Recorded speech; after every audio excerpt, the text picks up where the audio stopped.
পশ্চিমবঙ্গ বিধানসভা নির্বাচনে বিজেপির জয়ের পর বাংলাদেশের পুশব্যাক আশঙ্কার প্রতিক্রিয়া জানিয়েছে ভারত। বৃহস্পতিবার দেশটির পররাষ্ট্র মন্ত্রণালয় বলেছে, অবৈধ বাংলাদেশি অভিবাসীদের নিজ দেশে ফেরত পাঠানোর বিষয়টি বিবেচনায় নিয়েই এসব মন্তব্য দেখা উচিত। একই সঙ্গে বাংলাদেশকে দ্রুত নাগরিকত্ব যাচাই প্রক্রিয়া শেষ করার আহ্বান জানিয়েছে New Delhi. Repatriation of illegal Bangladeshis from India.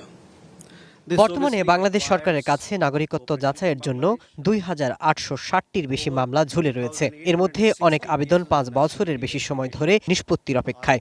দ্রুত যাচাই প্রক্রিয়া সম্পন্ন হলে অবৈধ অভিবাসীদের ফেরত পাঠানো সহজ এবং সুশৃঙ্খলভাবে করা সম্ভব হবে। এর জন্য স্বাভাবিকভাবেই বাংলাদেশের সহায়তা প্রয়োজন। Any foreign national who is illegal in the country, he or she must be repatriated.